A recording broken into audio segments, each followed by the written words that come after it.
प्रदेश के अंदर हमेशा एक मुद्दा छाया रहता है, पलायनवाद। मुस्लिम बाहुल्य क्षेत्रों में हमेशा पलायनवाद हो रहा है। इस तरह की सरकारों के द्वारा एक मुद्दा हमेशा बना रहता है। आज मैं हिंदू बस्ती की बात करूंगा। ग्राम द्वारिकापुर जट, कोड़ा जहानाबाद, फतेहपुर, उत्तर प्रदेश। यहाँ देखो, ये खनाब दोज का जीवन लोग जी रहे हैं। मैं श्रवण कुमार उमराव, द्वारिकापुर जट, कोड़ा जहानाबाद, फतेहपुर का रहने वाला आदमी हूँ। और ये आवास 40 साल पुराना है, जिसमें 40 साल पहले से लोग रह रहे हैं। और 20 साल से इसमें मुकदमेबाजी हो रही है। और इसमें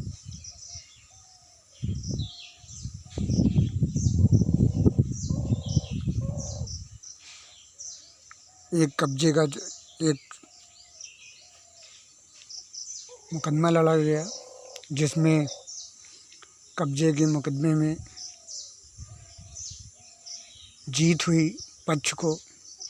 और इसके बाद फिर इसमें वादी काबिज नहीं होने दिया, तो इसके बाद इसमें दीवानी चली। दीवानी भी वादी गया नहीं, और आदम पैरवी के माध्यम से मुकदमा 20 साल के बाद बंद हो गया। जब भी इसमें छतर डलाई जाती है तो बना बनाया मसाला बहुत बर्बाद किया गया। देखो, ढेर लगा हुआ है। बहुत बना हुआ मसाला और भी फेंक दिया गया है, जो यहाँ ज़मीन में दब चुका है। और बहुत पुराना मामला है, आए दिन झगड़ा होता रहता है। और वादी हमेशा झगड़ू प्रवृत्ति का है। उसे हमेशा प्रशासन के द्वारा कहीं न कहीं संरक्षण मिलता है, जिसके माध्यम से वो उसके हौसले बुलंद रहते हैं। और ये मकान का जो सहन है, उसमें ज़बरदस्ती कब्जा किए हुए हैं। ज़बरदस्ती मिट्टी डालते हैं, लकड़ी से बांध देते हैं, और पेड़ भी लगाए जा रहे हैं। ये पूरा मकान जर्जर हो चुका है। इसमें काफ़ी हद में पुलिस का भी अहम रोल रहता है। पुलिस में 2 तरह के लोग रहते हैं। एक तो जो अपना कर्तव्य निभाते हैं और हमेशा ईमानदारी से ड्यूटी करते हैं, जो कमाऊ पुत्र नहीं होते। एक दूसरा पक्ष है जो कमाऊ पुत्र है, जो कमा कर किसी तरह से ऑफिसरों को खुश करता रहता है। तो वो हमेशा ऑफिसरों का पसंदीदा कर्मचारी बना रहता है। और जो कमाता नहीं है, उसके साथ अनेक तरह के टार्चर होते हैं, और वो आत्महत्या करने के लिए हमेशा प्रेरित होता रहता है। तो इस तरह से कमाऊ की सारी दुनिया याद करती है, और जो कमाता नहीं उसे हमेशा प्रताड़ना मिलती है। उसी का ये नमूना है। और ये बहुत पुराना है। रात में बहुत तेज़ बारिश हुई, और इसी खुली जगह में पशु रहते हैं, मशीनें लगी रहती हैं ये, और सारा साल इसी तरह से जीवन यापन होता है। आज रात बारिश हुई और बहुत तेज़ पानी गिरा। देखते हैं, देखो अंदर के नज़ारा। यहाँ से देखो, ये चारपाई लगी हुई है, ये स्टोव है, इसमें चाय बनाई गई है, और ये सिलेंडर रखा हुआ है, और ये सब जर्जर हो रहा है, ये सारा गिर रहा है। ये चूल्हा बना हुआ है, और ये देखिए, ये सब पानी बह रहा है दीवारों में, ये देखिए। और देखो, छत गिर के ये मिट्टी से पढ़ाई से हुई थी। जब छत डालना था, पुलिस ने पैसा न पाने की वजह से बंद करा दिया था।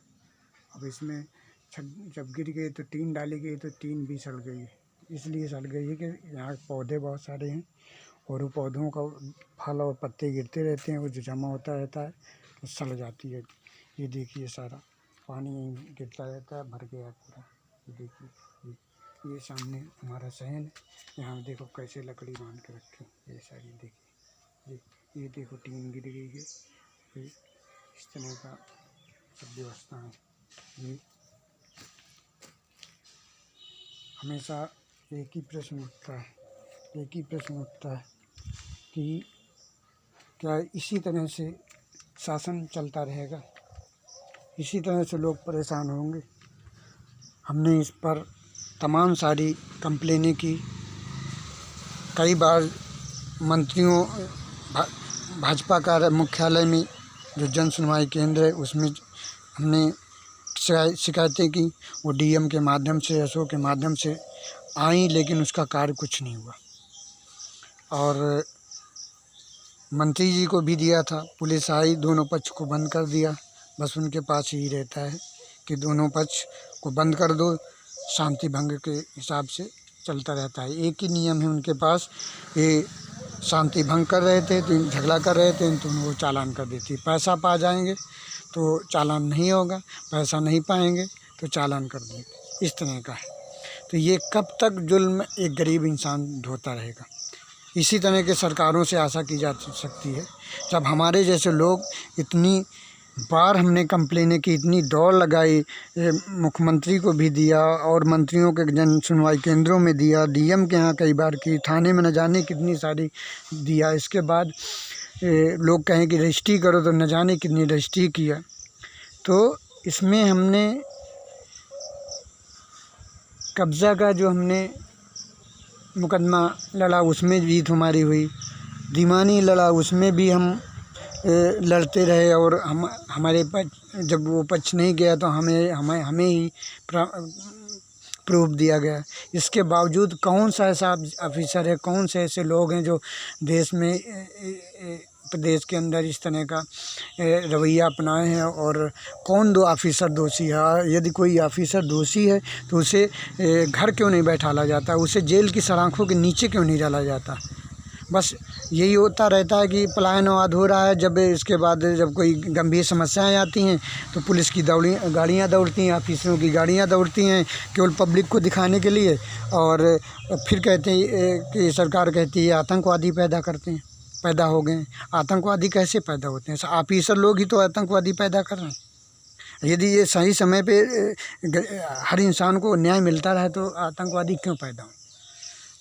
लेकिन इस पर सरकार चिंतन नहीं करती, मनन नहीं करती, और बाद में सरकारी पैसे का दुरुपयोग करके कहीं पीएससी डाली जाती है तो कहीं कुछ है। ये देखो हमारा सारा कुछ, ये दीवारें बनी है, आगे देखो दीवार बनी है, इधर पेड़ लगा दिया है, सहन में सारा पानी भरा रहता है, इस तरह है। और जब भी इसको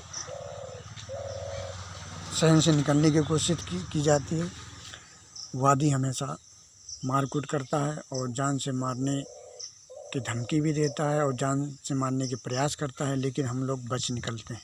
ये प्रक्रिया हमारी स्वयं की है जो हम इतना मेहनत करने वाले हैं। यदि एक गरीब आदमी होगा तो उसको कैसा सपना देख सकता है कि उसको न्याय मिलेगा? कभी जीवन में नहीं गरीब इंसान को न्याय मिल सकता, जब हमारे जैसे लोगों को नहीं मिल सकता, जो कि मैं इतना सक्रिय और ईमानदारी से जीवन जीता हूँ। ये तो इस पर कहीं ना कहीं जनता को समझना पड़ेगा और चिंतन करना पड़ेगा, सोच समझकर सरकारों को चयन करना पड़ेगा।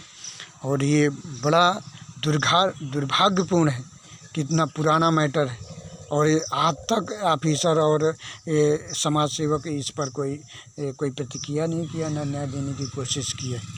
तो मेरा विनती है समाज सेवकों से और देश की सत्ता पक्ष से और समाज सेवकों से कि इस पर एक न्याय संगत